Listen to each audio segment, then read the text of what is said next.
سلام الأحرار على فخامة الشعب الجزائري العظيم، سلام الأحرار على كل حرف أوقاته المعمورة، مهما كان شكله، مهما كان لونه، مهما كانت لغته، ومهما كان دينه. المهم أنه مع الحق ضد الباطل، المهم أنه مع المستضعفين وضد الظالمين.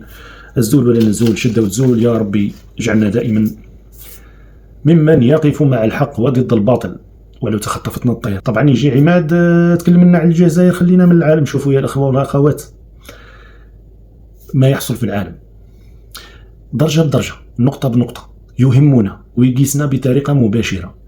رانا في حرب عالمية ثالثة. الحرب العالمية الثالثة هذه في وقت من الأوقات رايحة تقيسنا كاع أينما كنا. خلينا نكلم مادام أنا الجزائريين يسمعوا فيا، خلينا نكلم الجزائريين واللي هما منتشرين من أقصى شرق المعمورة حتى الأقصى جنوب المعمورة، ومن أقصى غرب الشمال تاع المعمورة حتى الأقصى الجنوب الشرقي نتاع المعمورة. ما كانش بلاصة ما فيهاش جزائري. شفتوا هاد البلايص اللي كنا نهضر عليهم؟ أي جزائري عايش في أي بلاصة في هذا العالم رايحة تقيسوا ما يحصل. لذلك من المهم والأهم أننا دائما نتكلموا على ما يحصل في العالم، على الأقل باش نكونوا واجدين، نكونوا واعيين، وماشي غدوه خاوتنا يلومونا يقولوا لنا ما كنتوش حاصرين الامور كما يجب ان تحصر. لا، هانا نتكلموا وهانا نقولوا، والحمد لله. على بالي اني قاعد نرد على مجموعه من الناس اللي متحمسه برك للمعركه الجزائريه، لكن قلت لكم خلاص العولمه نتاع الصراع اللي رانا فيه اصبحت عالميه، فلا يجب ان تربط ان تحاول انك تعمل شيء في وسط هذا العالم اللي أصبح لا يستثني أحد. ومن بين الأمور اللي تبشر بالخير، لأنه أنا كثير ثاني من الإخوة العرب يبعثوا لي يقولوا لي، كاين اللي يسبوني وكاين اللي يقولوا لي عماد خليك من مصر وخليك من السعودية وخليك من الإمارات وخليك. فالمفهوم نتاعي ديما اللي قاعد أنا ساعة نتكلم مع بعض المؤثرين العرب وكذا، نقول لهم راكم شوية مخطئين في الابروش نتاعكم. بمعنى انكم المصري يتكلم غير على مصر، السعودي يتكلم غير على السعوديه، وهنا نتكلم عن الناس المعارضين اللي محوسين يجددوا فعلا في الانظمه العامله اللي راهي حاكمه العالم نتاعنا. قلت لهم المغربي يتكلم غير على المغرب، والتونسي يتكلم غير على تونس، والموريتاني يتكلم غير على موريتانيا.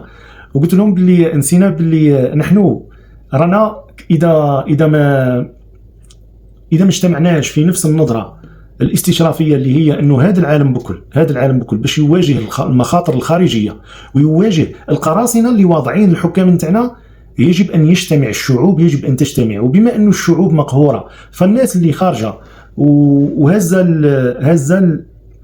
الرايه نتاع قول الحق يجب ان تعمم الصوره نتاعها. ويبدو انه الكثير من الاخوه بداوا يفهموا فيها. اليوم البارحه الخميس هي الحلقه الاسبوعيه تاع خونا عبد الله الشريف، كان هذا المحور نتاعها، سمى القرود الحقيقيين، وبدا يعرف انه كل هذا العالم اللي حاكمنا حاكمين قرود يقودون سياره، هم حكموا السياره هذه القرود، لكن ماشي بالضروره انهم يعرفوا يصوبوها.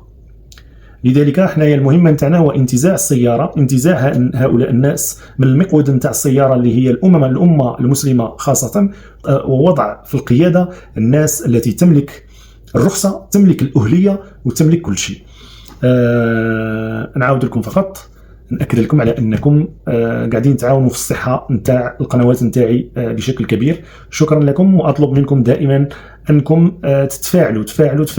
اكو قريب توصلوا هذه القناه الاولى الى 300,000، فتفاعلوا، اشتركوا بكل ما تستطيعون من قوه. كنت ايضا كلمتكم على الابليكاسيون نتاع ابسكورد اللي قاعده تفجر في كل الارقام. درت فيها كونت، نخليه لكم في الديسكريبسيون، وروحوا خاوتي ديروا فيها كونت وديروا واش لازم فيها. حوسوا على خاوتكم بكل، وفولو باك. شوفوا كيفاش تمشي الامور. درت واحد الفكره انايا في التويتر في عام 2017 باش نخدموا على حمله انتخابيه نجحنا فيها بطريقه، النظر هنا في كندا ما عندها حتى علاقه بالجزائر، ولا نجحنا فيها بطريقه خرافيه يا جماعه، خرافيه. يعني حتى انه واحد الجريده اقتصاديه قالت انه الفعاليه نتاع هذيك الحمله لو صرف عليها فلوس، الامباكت نتاعها صرفت عليها فلوس في بوبليسيتي عاديه الانتخابات نتاع الفريق نتاعنا، كان يمكن تصرف عليها 2-3 ملايين دولار، بينما حنايا ما صرفنا حتى غرام، ما صرفنا حتى دورو فيها. واش درنا؟ اننا مشينا للتويتر وعطيتهم الفكره انه اي واحد فينا عنده التويتر يعرف المجموعه نتاعو الصغيره. المجموعه الصغيره هذيك تمشي بالطريقه هذيك. عندنا مثلا 3 ولا 4 مشاهير، 3 ولا 4 هذوك مشاهير الناس تعلق لها، اللي تتبعها الناس تعرفها تعلق لها. الناس اللي تعلق ودير جام هذيك، كل واحد في الجروب نتاعنا اللي هو تقريبا 150 في هذيك، يروح لهذوك التعليقات اللي دايرين التعليقات واللي يتبعونا وكذايا، ودرنا فولو باك للناس بكل. هنا راك تتكلم على متتاليه هندسيه، فهمني واش فاهم؟ كي تروح نتايا دير لجماعه التعليقات هذوك بكل اللي تشوفهم مع الحراك وتشوفهم مع الموجه نتاعك، دير لهم فولو، هما تخرج لهم باللي او واحد دار لهم فولو، خاصه هما ما همش ديزانفلونسور، تسمى هما اشخاص عاديين يعني عندهم كونط باش يتبع الامور. يلقى باللي كاينه واحد ال 150 دارت له فولو ضربه واحده، يروح هو يدير لهم فولو كامل 150. ال 150 هذوك يلقاو رواحهم ثاني عندهم اكثر من 150. من بعد هذاك العدد يتضاعف بالناس اللي يجيبوها هذوك اللي عندهم اصدقاء وهما معلقين وهما ما همش في المجموعه نتاعنا. فقدرنا في 48 ساعه ناس كانت عندها 2 فولور ولاو عندها 1500 2000 2500. بالعدد هدايا بالتفاعل هدايا اصبحت اي بيبليكاسيون حطها انايا ولا يحطها اي واحد من الناس اللي دار، الناس بكل هذيك تروح. فوصلنا تقريبا في كي نعاودوا نديروا الريتويت ونعاودوا نديروا تويت ستروم وكذا، نوصلوا الى مئات الالاف من الاشخاص، وهذا رقم خيالي ودرنا به حمله يعني كانت ناجحه 100%. هذا هو بالضبط الاساس نتاع الخطه نتاعي، كيف نرجع الى مواقع التواصل ونستحوذ عليها. هذا اوبسكرولد قلت لكم انه جاء في واحد التايمينغ، انا شخصيا اصبحت نشوف باللي رب العالمين قاعد يقول لنا اعملوا وسيرى الله عملكم ورايح يمدكم بجنود، هو برك اللي يشوفها. انا هذا اوبسكرولد. وعلى فكره خرج عبد الله الشريف دار عليه تعليق، قال انا درت له اعلان وما كنتش لازم ندير له اعلان لانه صاحبه عصام حجازي راه في الامارات. فزاد دار عبد الله الشريف، وعبد الله الشريف عنده وزن كبير، دار واحد لونغومون على هذا، ولات الناس يسميوها الباد توك. حب يقول اهضر عليا بالمارق في الببليسيتي هو عبد الله الشريف. ربما اعتقد انه دارها بالدمه. علاش؟ باش يدز عصام حجازي صاحب اوبسكرولد او هو اللي المؤسس نتاعو، باش يخرج يقول انا مانيش مع الامارات، والامارات هذه دوله ارهابيه تريد اسقاطنا وهي اللي قتلت اهلي في غزه. وخرج عصام حجي دارها. عبد الله الشريف عنده يوم اللي دارها زاد قوه الباطلك زاد. وهذا الباطلك يا جماعه ترامب يعتمد عليه بزاف، تاع ندير الحاجه المارقه ونخلي الناس تهضر عليا تسبني وهو في هذيك كل الناس يتشوف انت هو اللي في الصوره، هذاك اللي قاعد يتسب هو اللي في الصوره. وكاينه ناس بزاف تخدم بالطريقه هذه، تحط روحها في مكان او في لقطه وين الناس بكل لازم تكرهها وتبدا الناس تهاجم فيها، فيلقى روحه بلي هو حاكم لاطوال، تولي الناس تعرفوا بكل الناس تولي تعرفوا هو كان حتى مش معروف. ماذا الناس اللي ما عرفتوش اوبسكرولد كي دار عبد الله الشريف هذه اللقطه، زاد تناط الناس هذيك يتسمى تاع الامارات، تسمى حنا ما درنا والو، تسمى حاكمينها صاينه، تسمى فبدات هذيك دار في 24 ساعه اللي عدات دار فوضى كبيره على اوبسكرولد. خرج عصام حجازي رد عليه، مش رد على عبد الله الشريف، رد قال يا جماعه انا كنت نخدم مع اوراكل وكنت نخدم مع فيسبوك وكنت نخدم مع تويتر وكنت نخدم مع اي بي ام، قال لهم كنت نسافر. قال لهم في الوقت اللي درت تويتر نتاعي كنت في الامارات. قال لهم كنت في دبي عندها 7 سنين ولا 8 سنين، على هذيك حطوني اني في الامارات. قال لهم كنت نسافر. يحصل انه الناس زادت 1 مليون تيليشارجمون تاع لابليكاسيون، وبدات تنتفخ بطريقه غريبه. لذلك قلت لكم هذا روحوا ليه، ادعموا فيه بعضكم. واليامات الجايه رايح انايا نبدا في العمل نتاع النحل الالكتروني اللي كلمتكم عليه، وكيفاش نبداو ننشطوا باش نتكلموا على مستقبل بلادنا، والناس اللي في الداخل يوليو يتفاعلوا بلا ما يخافوا على رواحهم، خاصه وانه هذا الاوبسكرولد ماهوش في الامارات، يعني محكوم من طرف الصهاينه، وهما يقدروا يمدوا معلوماتك والله للحكومه المخابراتيه الارهابيه تاع الجزائر، وتقدر تضرك وانت داخل الجزائر. اذا كابليكاسيون امنه هذه رايحه تعاوننا كثير. هل السؤال اللي طرحوه لي بعض الاخوه بعد الفيديو هذاك اللي درت، قالوا لي عماد علاش في هذه الحاله واش نديروا، نخليو تويتر وفيسبوك وتيك توك؟ نكذبوش على بعضنا، انا نصور بتليفون متحكمين فيه هما، كيعود مقابلني برك وانا مانيش مشعل الفيديو، يمكن جدا وانا مربوط بالانترنت يتفرجوا فيا. فما نكذبوش على بعضنا، حنايا عايشين في عالم تفوقوا علينا، خدموا هذه الامور، حنا نبروفيتيو منها. نعطيكم مثال، في الثورات العربيه في 2011 الفيسبوك كان هو الاداه الاولى في النهضه تاع تونس، في الثوره تاع تونس، في الثوره تاع مصر، في الثوره تاع اليمن، في الثوره تاع ليبيا، كان الفيسبوك.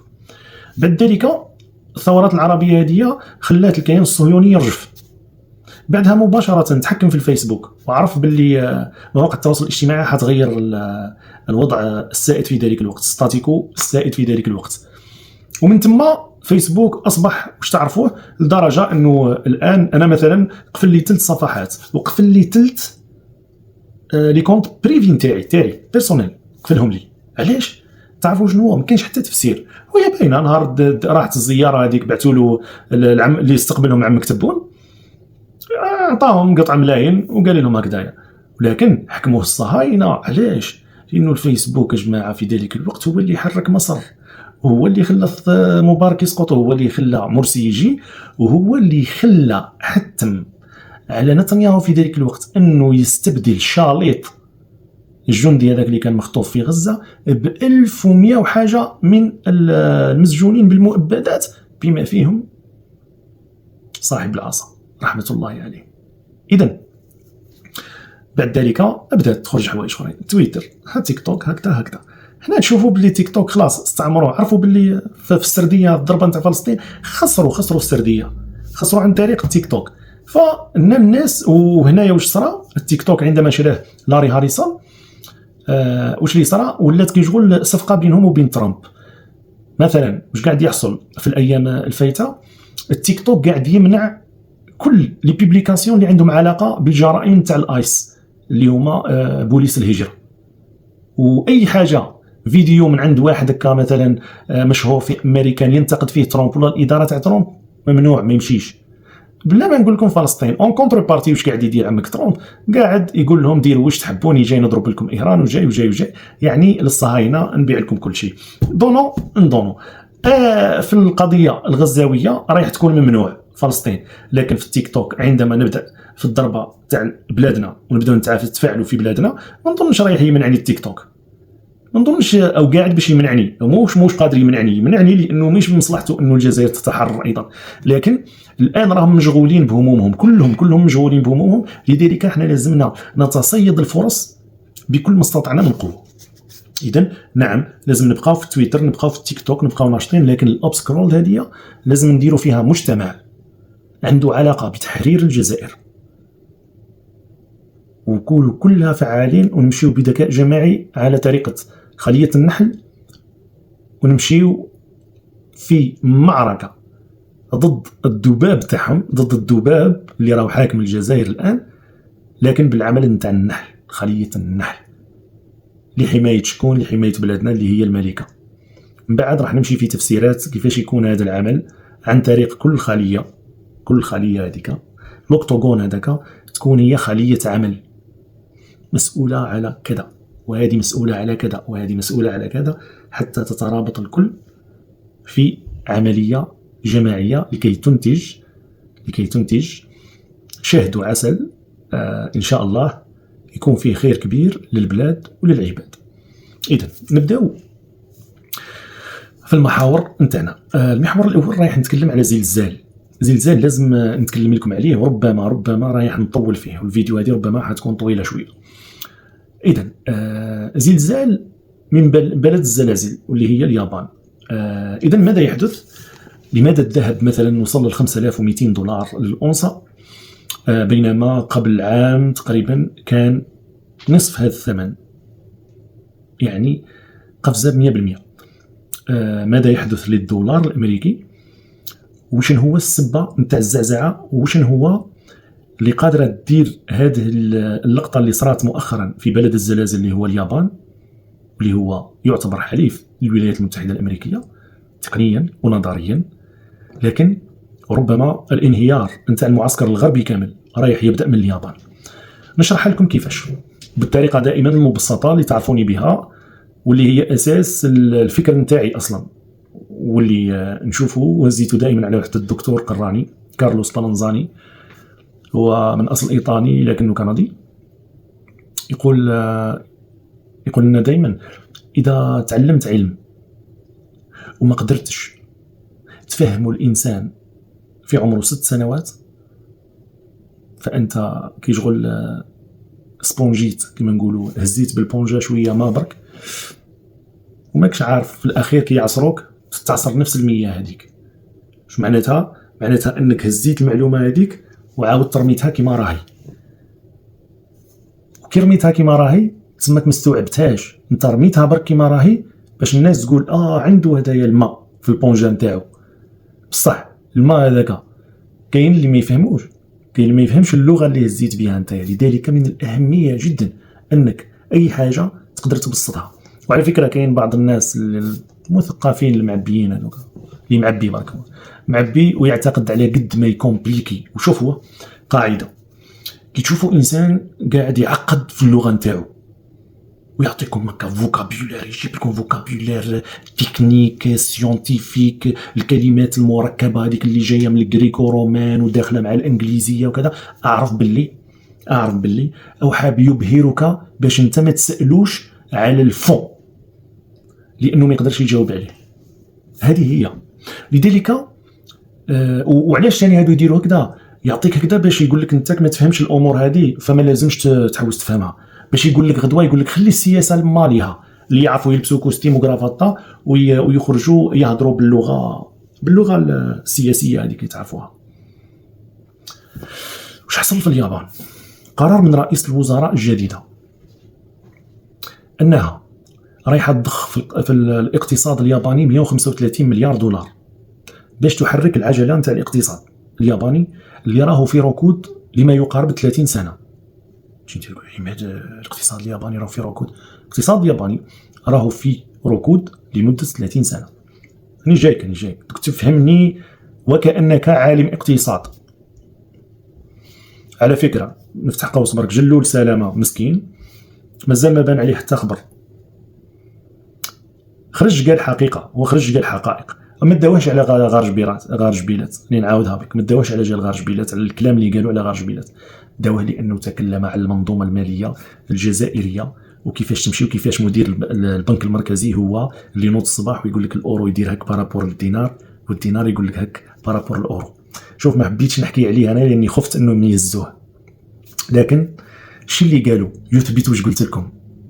وقلت لكم انه اذا حب صاحب القرار في الجزائر انه غدوه الجزائري المليون تاعو يولي يسوى 10 ملايين غدوه بقرار بجره قلم يديرها.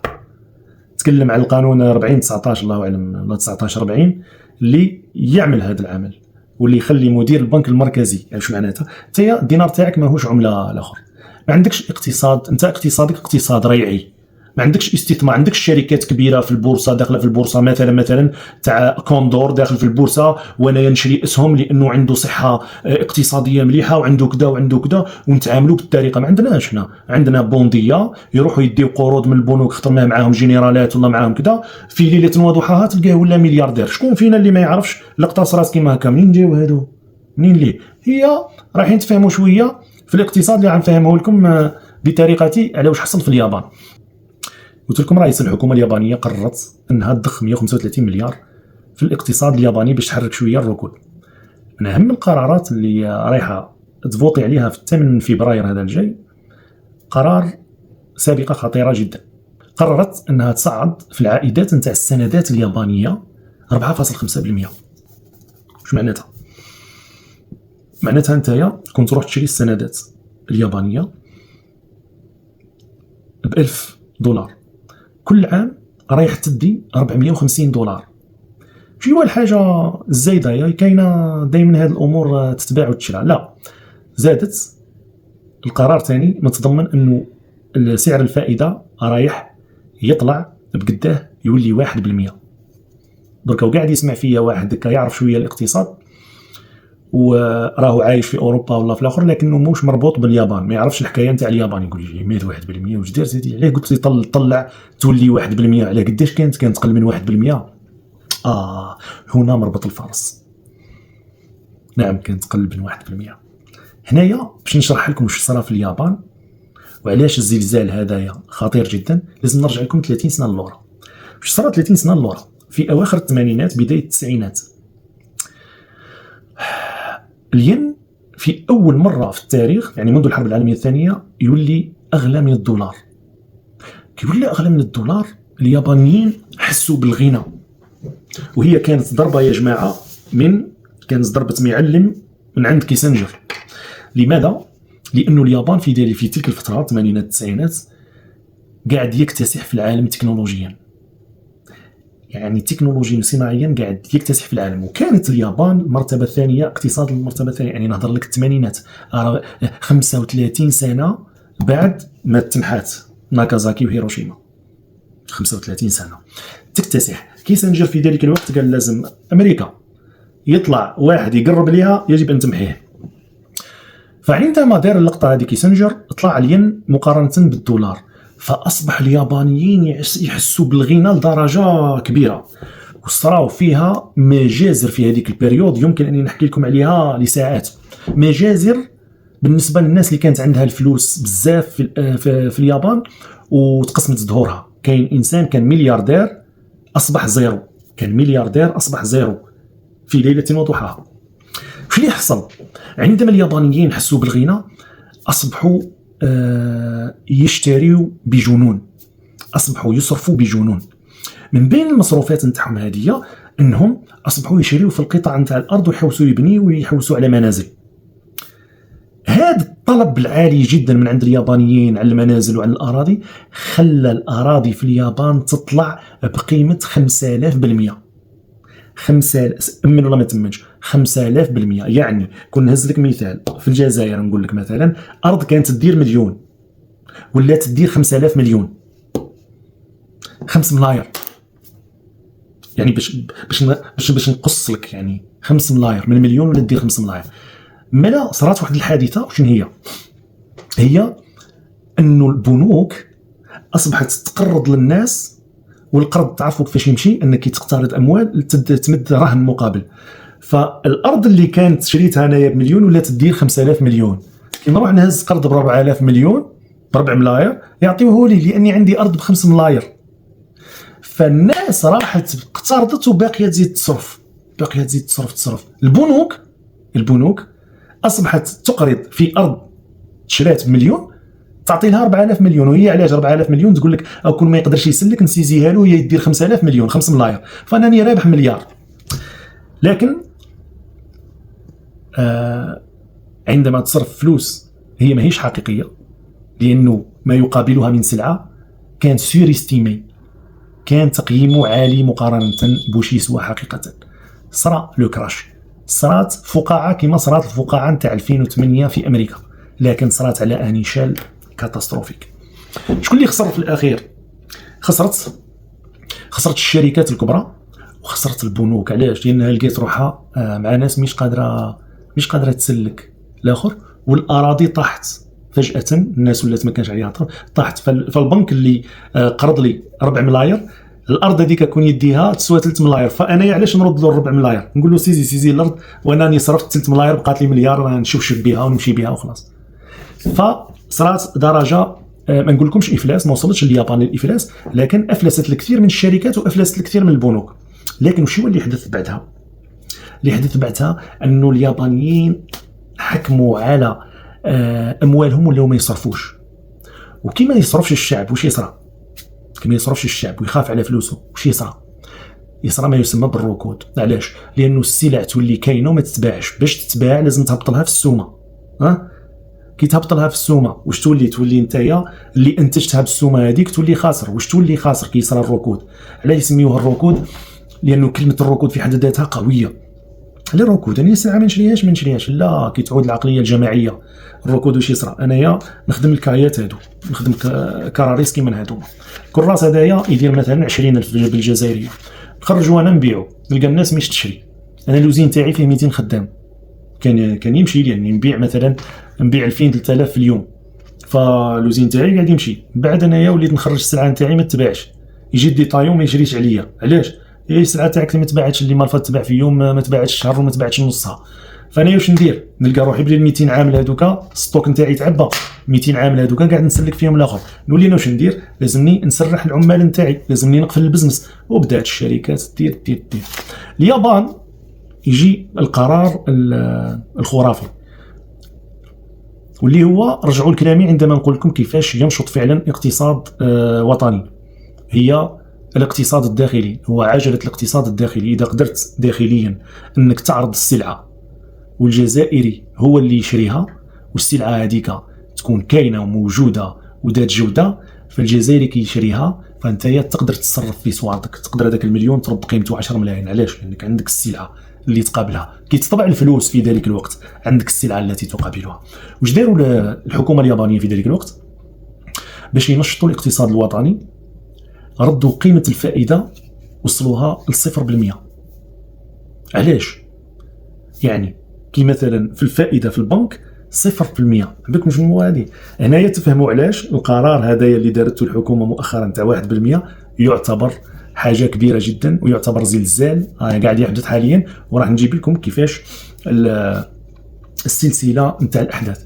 إذا 0%، هما ما داروش 0% لأنهم حابين يمدوا قروض ب0%، لا، هو الناس أنا وانتيا الناس كي تحط صواردها في البنكة تقول لك أنا ما نصرفهاش. اليابانيين شو ولاو يديروا في ذلك الوقت؟ يحكموا صواردهم، يقول لك أنا ما نصرفهمش، نحطهم في البنكة، يجيبوا لي في ذلك الوقت قبل ما يردوها 0% كانت 6.5%. يقول لك أنا نحط أخويا مليون كل عام نهز عليه 650,000 وما نصرف ما والو. باش يخليوا الناس تخرج فلوسها من البنوك داروها ب0%. حب يقول كي تحط فلوسك نتايا في البنكة كما تدي منها والو.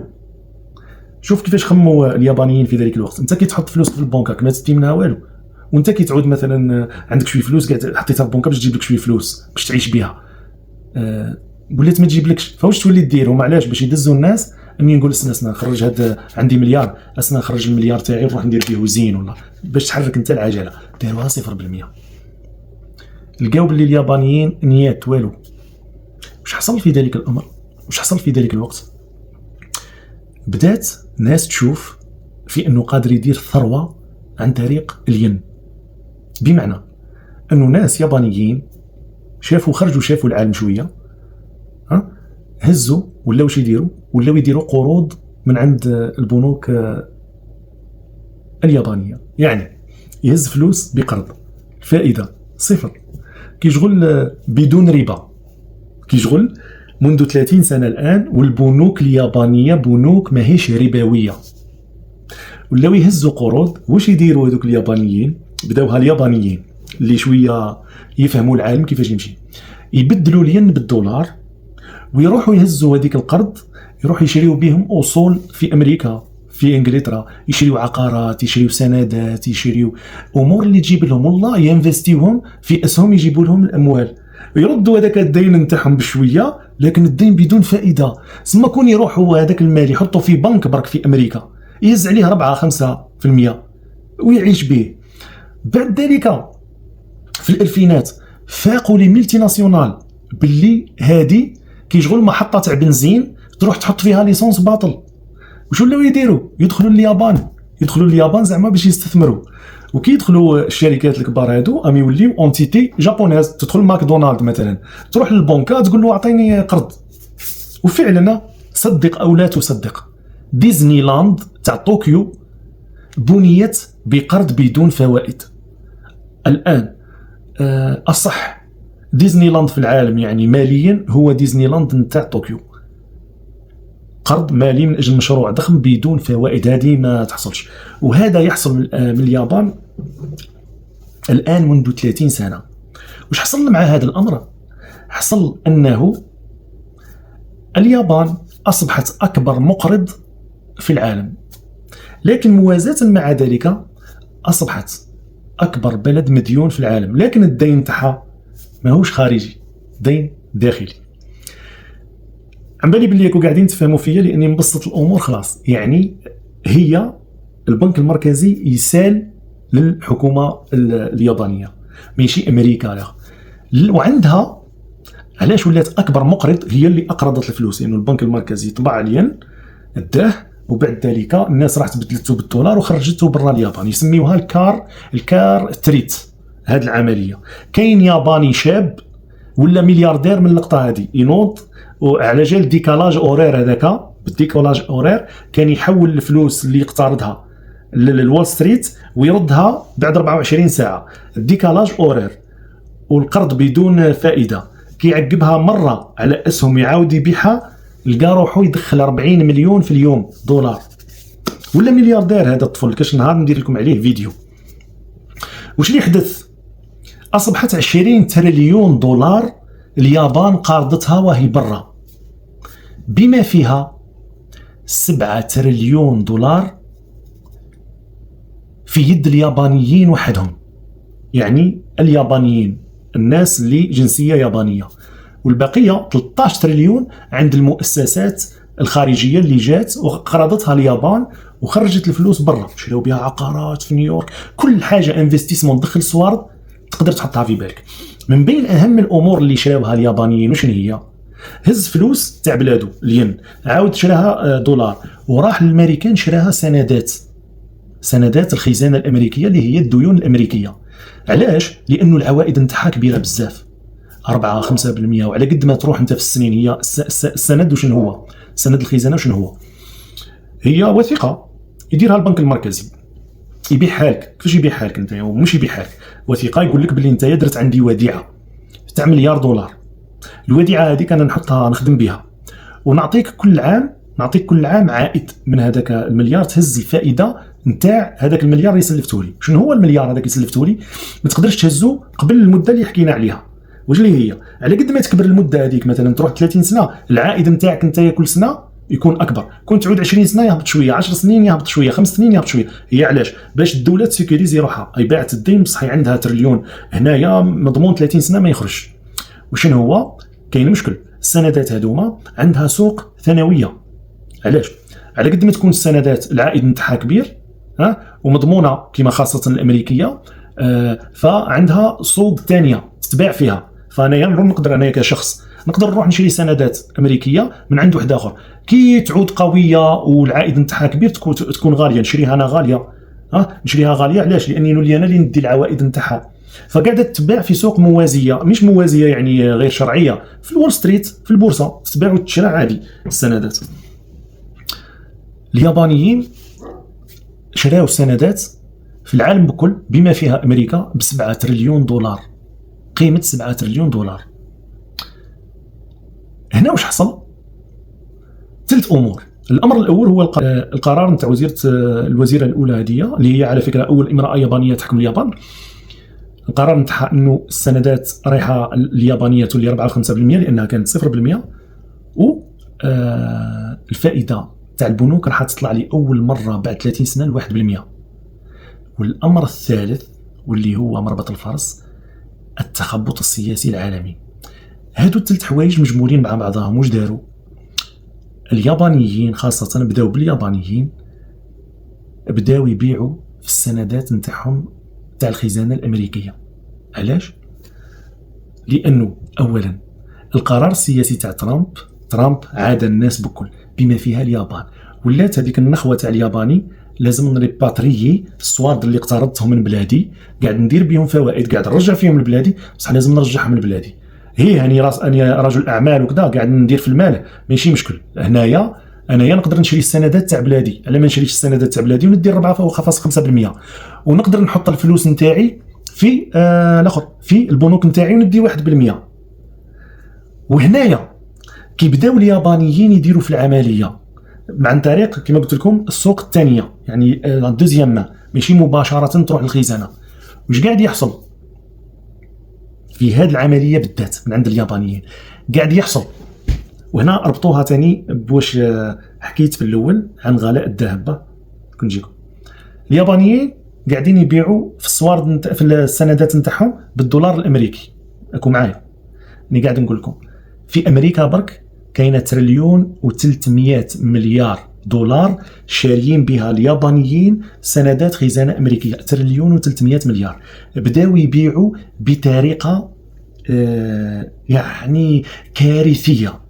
هنا واش حصل انه الياباني يبيع السندات نتاعو بالدولار الامريكي. بعد ما يبيع السندات نتاعو بالدولار الامريكي واش يدير؟ يروح يشري الين باش يردوا لبلادو. كي يروح يشري الين بهاد الكميه كامله يولي الطلب على الين عالي، فالناس اللي قاعده تبيع تولي تحوس على الين.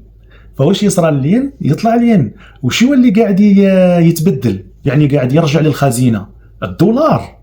وش يحصل في هذه الحاله؟ شوفوا الميزان، شوفوا السندات يمشيو بالعكس. على قد ما يتباعوا بالاخر العائد نتاعهم يولي صغير، وعلى قد ما الناس تحكمهم على قد ما العائد نتاعهم يكبر. يعني دائما بين العائد والسندات عمليه عكسيه. هنا واش حصل؟ الين غلا، الدولار طاح لاول مره بعد 4 سنوات، يطيح ل 95.5 نقطه في سابقه منذ 4 سنوات يوصل لهذا الاخر. وهنايا القرار السياسي اللي موش مضمون من طرف مع ترامب، فالناس ولات عندهم النخوه هذيك باش يردوا فلوسهم. كيطلع الين في هذا الاسبوع واش صرا؟ الناس اللي 13 تريليون اللي حكيت لكم عليها قبيل اللي كانوا مدينها شركات اخرى ما همش يابانيه، شركات اجنبيه دخلت اليابان ودات قروض وقاعده تستعمل فيها، اصبحت تبيع ايضا في السندات. علاش؟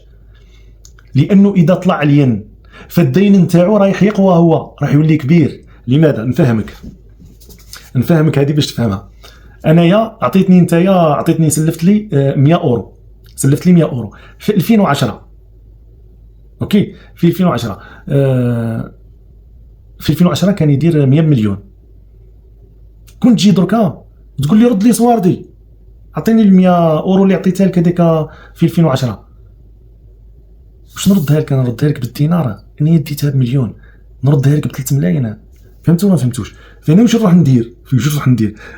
لازمني نزرب نبيع باش نسلك الدين نتاعي اللي بالين قبل ما الين يزيد يطلع، لانوني قاعد نشوف الحمله. والمشكله كي يصرى الصراع هذايا نتاع البيع بهذه الشاكله، الناس هذه تولي مش برك تبيع في السندات، تولي تبيع كل شيء، لانه الناس بدات تخسر في السندات. كي تخسر الناس في السندات تولي تبيع في الاسهم باش تريكيبيري الخسارات تاع السندات. وهنا تصرى ما يسمى بالليفي دومينو، ويمكن انه يصرى الانهيار الكبير. عندكم شنو هو قبل ما تبدا اللقطه هذه؟ قبلها باشهر حكيت لكم انه الانهيار قادر يحدث اذا الصينيين باعوا السندات نتاع الخزانه الامريكيه. علاش؟ الصين في صراع مباشر مع امريكا على من يحكم العالم. بصح انه تجي من العدو، تجي اللقطه اللي راح تطيحك من عند الحليف، هنا هذه لم انتظرها انايا. خلاص، اليابان حليف لامريكا.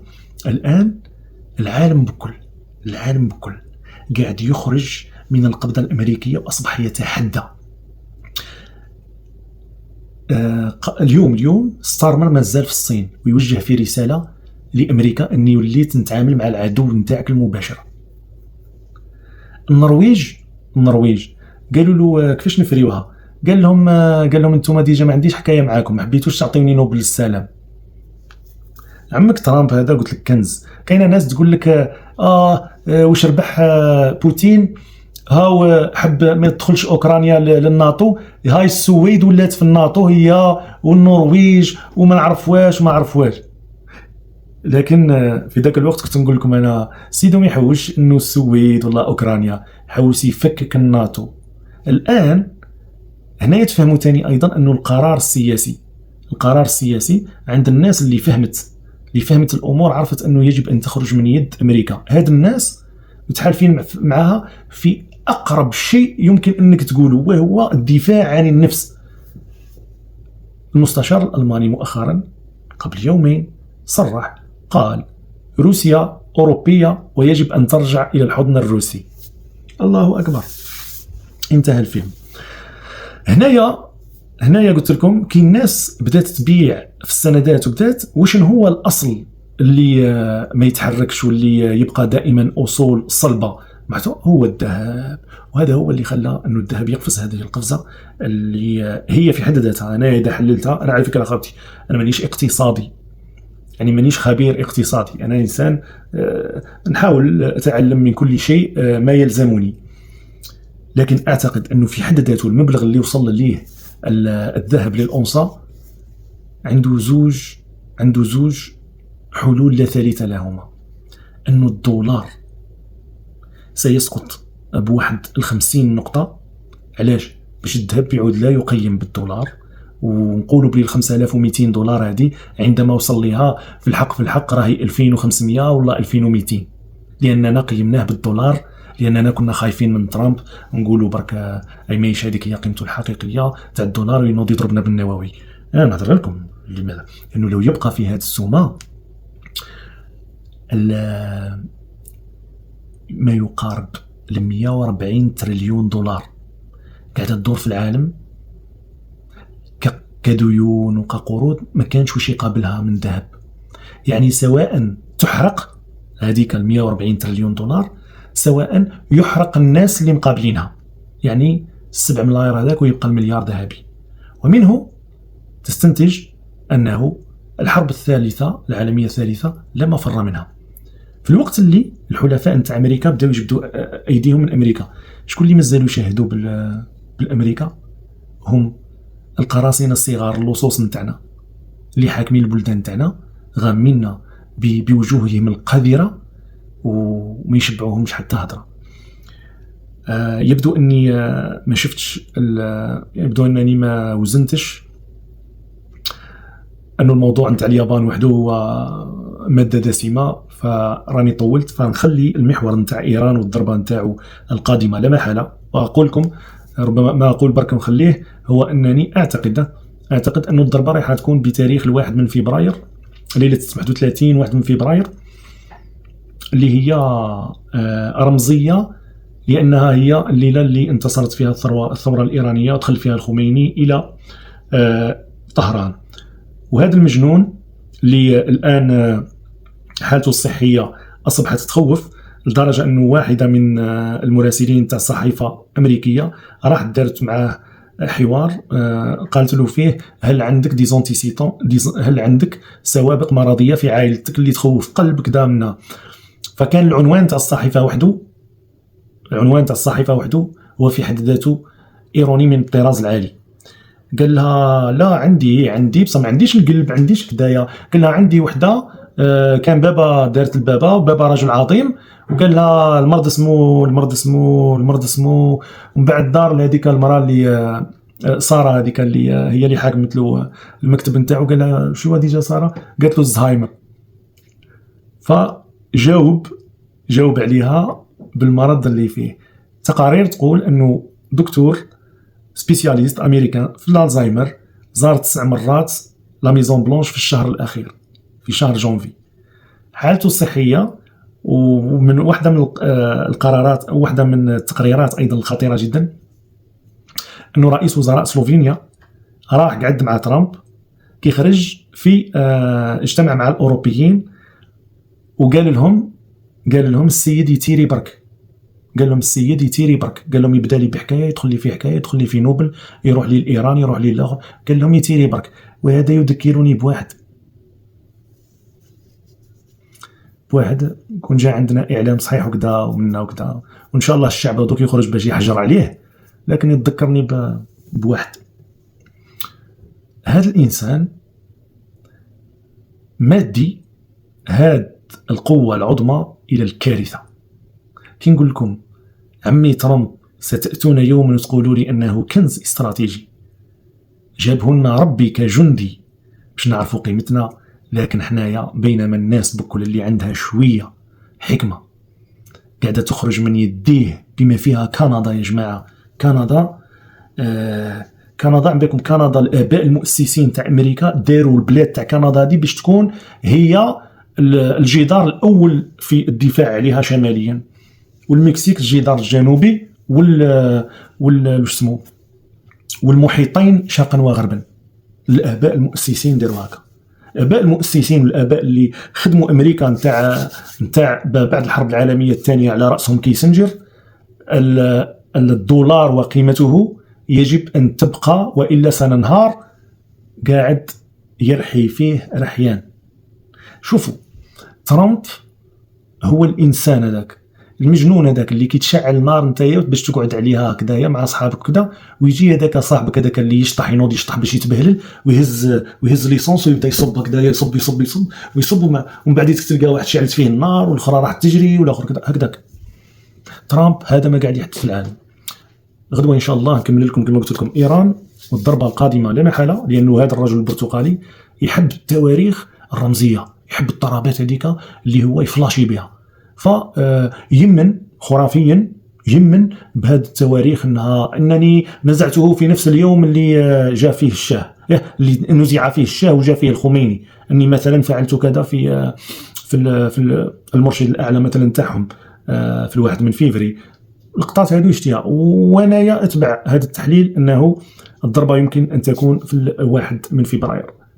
اذا غدوه قلت لكم نتكلموا على ايران، ونتكلموا ايضا على واحد المقاربه بين ما يحدث في امريكا وما حدث في الجزائر في التسعينات، ونبين لكم كيفاش سقوط الدول تتبع تقريبا نفس المراحل بالساعات. واحد لي ديتاي صغار هكذا تبقى راسك يحبس.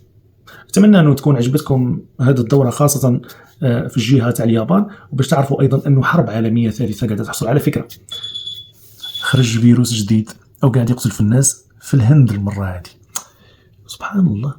المره اللي فاتت في الصين بدا اللي فيها 1.4 مليار، المره هذه بدا في الهند اللي فيها 1.5 مليار.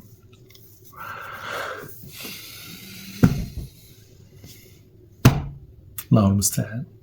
اذا وصلتوا الى اخر الفيديو هذه ما تنساوش السلام والصلاة على خير الأنبياء. جمعة مباركة.